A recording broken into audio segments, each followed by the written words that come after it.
sexual, horror o droga na hindi angkop sa mga bata. Hindi nga titigil itong si Megan hanggat hindi nga niya napapabagsak itong si Jenny.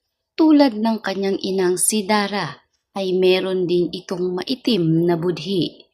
Kaya naman matapos malaman ni Megan na magpe-perform na itong si Jenny kasama ang BGYO ay hindi niya talaga tinantanan si Jenny at nagdesisyon pa si Megan na puntahan ito sa kanila sa Port Uno.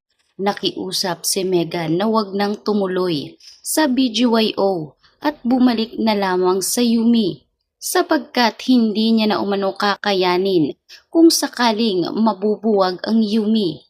Hindi rin daw nila kayang talunin ang Nixie kaya suko na umano si Megan at handa na siyang makipag-ayos kay Jenny.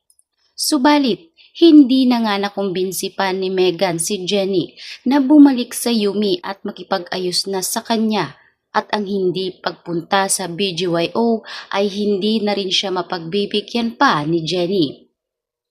Anya pa ni Jenny na mahabang panahon niyang inintindi si Megan at lahat ay binigay niya para rito. Subalit ang sinukli ni Megan ay puro pasakit at nagawa pa nga nitong siraan siya sa publiko. Kaya naman sa pagkakataong ito ay aayusin niya na ang kanyang sarili, uunahin niya ang kanyang karir at walang sinuman ang makakasira sa kanyang mga pangarap.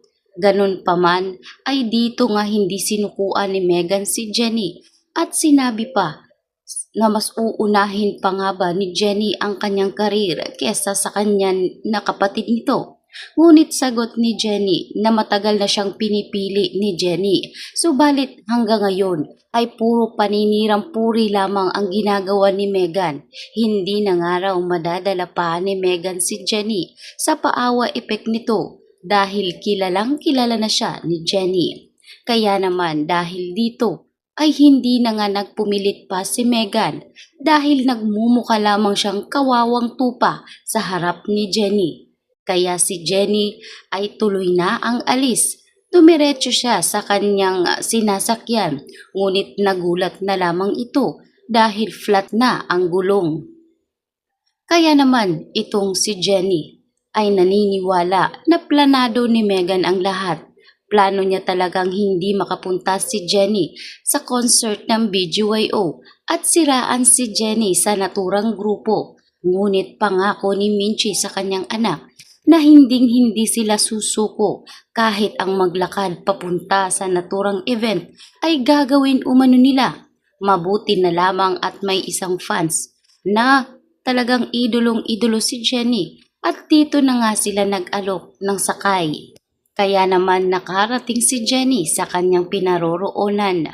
Eksaktong-eksakto sa pagpapakilala ng BGYO dito kay Jenny ay siya naman ang kanyang pagdating. Kaya naman ang management ng BGYO ay bilib na bilib kay Jenny. Kahit itong si Miss Vanna ay napahanga ni Jenny dahil alam ni Miss Vanna na kahit anong mangyari ay hindi umano susukuan ni Jenny at hindi niya tatalikuran ang mga taong sumubok nga siyang ipaglaban.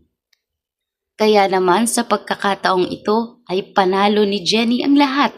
Marami ang humanga, lalong-lalo na ang mga fans ng BGYO. Hangang-hanga kay Jenny. Kaya naman sa pagkakataong ito ay nilapitan nga siya ng manager ng BGYO at sinabing hindi umano binigo ng dalaga ang kanilang grupo. Kaya mas maganda kung mas malalim pa ang magiging ugnayan nitong si Jenny at ng management ng BGYO dahil siguradong papatok sila at malayo ang kanilang mararating.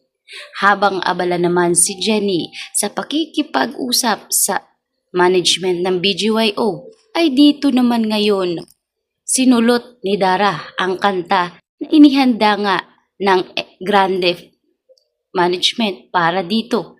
Kaya naman agad ngang umalis itong si Dara dala-dala ang isang envelope na naglalaman ng kanta ni Jenny.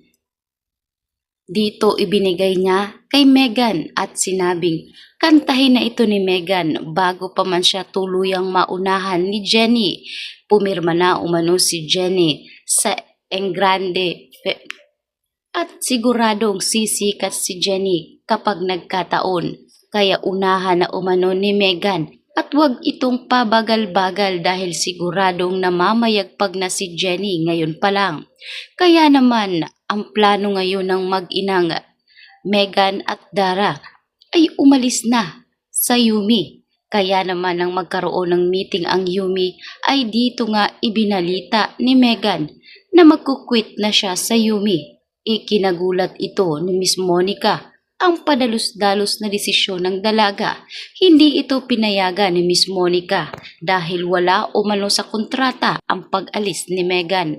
Ngunit itong si Dara ay talaga namang kinukonsinte ang kanyang anak. Hindi ito nag-iisip. Kaya nung naglaon, hindi na rin ito pinigilan pa nitong si Miss Monica. Basta't siguraduhin umano ng dalawa na hindi nila pagsisisihan ang desisyon nilang umalis sa Astra M. Kaya naman ang plano nitong si Dara ay magsulo ang anak na si Megan at magiging singer din ito tulad ng pinasok nitong si Jenny. Kakalabanin muli ni Megan ang kanyang kapatid na si Jenny. Ngunit ang tanong, hanggang saan kaya ang kayang ilaban ni Megan? Kaya naman panay ang practice nitong si Megan at dito na nga talaga kinausap ni Dara itong si Freddy. Sinabi ni Dara kay Freddy na ipasok umano si Megan sa kumpanya ng naturang Engrande Company. Ngunit tinutulan ito ni Freddy. Anya pa ni Freddy na hindi po pwede ang gusto ni Dara sapagkat plano lahat ito ni Miss Vanna. Siguradong kapag pinasok nitong si Dara, si Megan ay siguradong magkakagulo at alam naman nila pareho na itong si Megan ang dahilan kung bakit nasira ang karir ni Jenny. Subalit pangako pa nitong si Freddy na susubukan niyang kumbinsihin ang kanyang asawang si Vanna, yun kung papayag ito.